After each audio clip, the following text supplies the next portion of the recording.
Hey, what's up? Today I'm going to be showing you what I eat in a day, fall edition, as a vegan. So let's just get straight to it.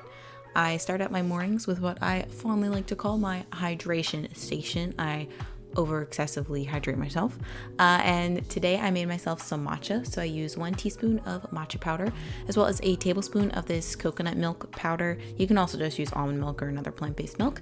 Then I like to add in a splash of cardamom, and I just set this aside while the water is heating up. And in the meantime, I also prep my tea. So today I made my favorite turmeric ginger tea for my boyfriend and I. And once the water is warm and boiling, I make the tea, set that aside because it's an herbal tea and you do want the water temperature to be close to boiling. But for matcha, you want the water to be a little less than boiling. So what I like to do is to pour the hot water into the mug I'm going to serve it in. So it is 1, pre-measured, and 2, has some time to cool. And then I just let it sit there for a few seconds. And then I dump it into my blender, seal the lid, and blend everything on high for about a minute. This is totally an untraditional way to make matcha, and I do know that, but it is very convenient and easy in the mornings. And once it's done, it's nice and steamy and bubbly and frothy, and I have really been enjoying having matcha in the mornings recently instead of coffee. I feel like I get a little less jittery, so I'm just gonna keep rolling with it and have it as long as I enjoy it. So that's how I make my morning matcha.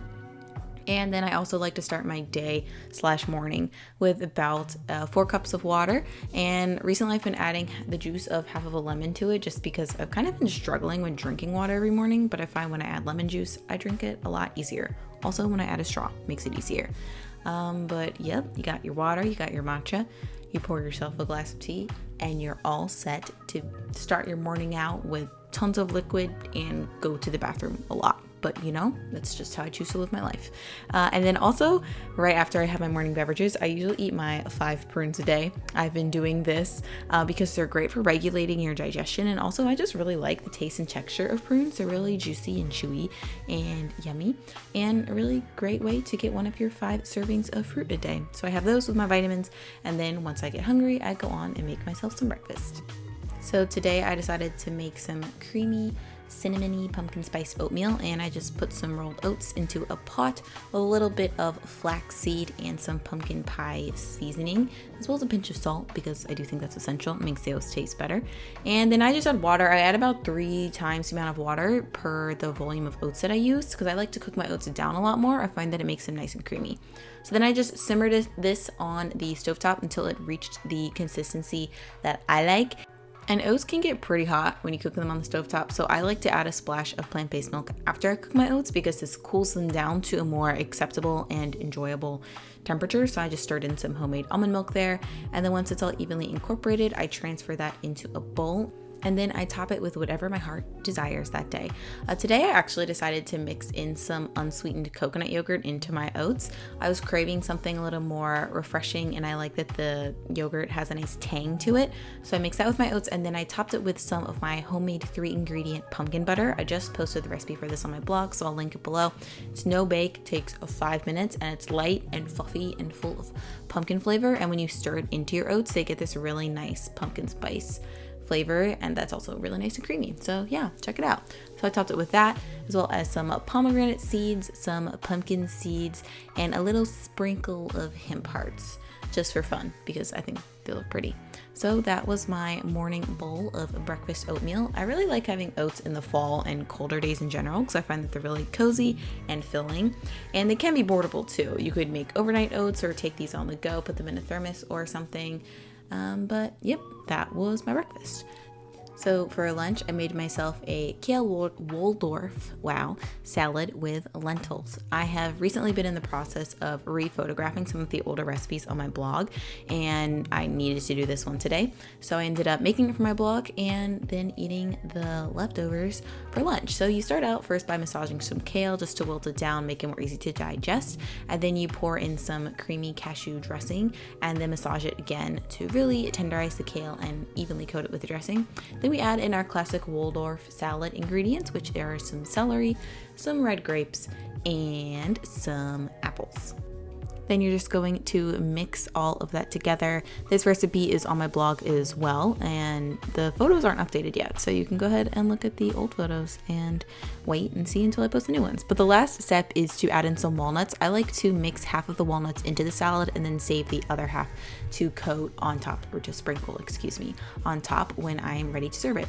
Also, I had this leftover piece of apple that didn't quite make it into my salad, so I ate this while I was photographing the salad, and then I took some of the leftovers from the photo shoot and I topped them with some cooked lentils for some extra plant-based protein. I just simmered these earlier in the week with some garlic powder and dried basil, I believe. And I just mixed everything together to evenly distribute my lentils, and then I topped it with a few more of those walnut pieces and enjoyed this for lunch. This is actually a great meal for meal prep.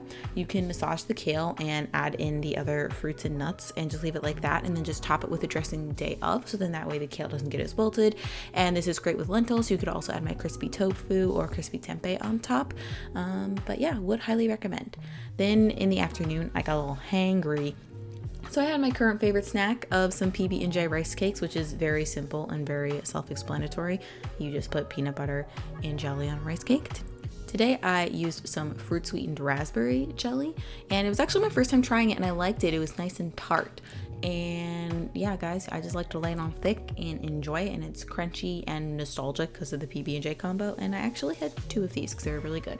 Then for dinner, I made some creamy coconut red lentil curry. This recipe just went up on my blog, so it will be linked below with the current photos. You're just going to add some vegetable broth or oil to a pan, bring it to medium heat, and then saute a medium onion that is finely diced until it is translucent for about 3 to 5 minutes. Then we're going to add in our other aromatics, which includes some minced garlic, some ginger, and some finely diced cilantro. We're just using the stems here. So you're going to add those to the pan and then saute them with the onions for an additional 1 to 2 minutes to cook those down. It'll be nice and fragrant. Now we're going to add in our spices. So you're going to need about a tablespoon of curry powder. I recommend using a salt-free curry powder, but you can use your personal preference. A lot of brands taste different. And then we're also going to add in some cayenne pepper if you want to make it extra spicy, but that is optional. And then we're going to saute this for another minute or so. Just mix the spices in with our onions, etc., to toast them a little bit and to start to incorporate the flavors of this dish. Then we're going to add in our red lentils. You just want to quickly rinse them under water just to clean them a little bit before you add them to the pot. And we're also going to toss in some full fat coconut milk and some vegetable broth. Then you're just going to give everything a good stir. Sometimes the lentils will stick together, so just make sure you're breaking them up with your spoon, and you're going to bring this to high heat and bring it to a boil/simmer. And then once the mixture starts to bubble, you're going to reduce the heat to medium-low and just stir it every few minutes, because depending on the size of your pan, the lentils may not necessarily cook evenly, and we want to stir it to make sure everything is nice and creamy and evenly cooked and all of the flavors are combining. And as you can see, over time, the lentils are going to absorb that coconut milk and vegetable broth and become nice and thick. And this is what the mixture/curry will look like once it is fully cooked. It is still saucy and pretty like stewy-ish, but it's great to serve over rice, or you can dip pita bread or something else into it. And I decided to top it with some chopped cilantro leaves and an extra drizzle of coconut milk. So if you want to be fancy like that, you can just put about a tablespoon or 2 off to the side and then drizzle it on when you serve it.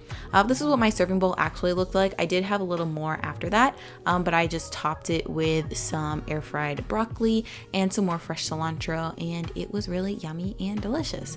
And then my boyfriend and I had an extravagant platter of random desserts while we watched some Marvel movies. We had some pumpkin muffins, which are on my blog, some pumpkin truffles, which are coming to my blog, some banana, some peanut butter, and some homemade granola, which is on my blog. So I'll link all that below. And this is me trying to get my boyfriend to wave bye to me in the video camera. He did a nice peace sign, but then I realized it was too zoomed in. So then here we are waving out. That's everything I ate in a day. I hope you enjoyed it, and I look forward to seeing you in the next video. Bye.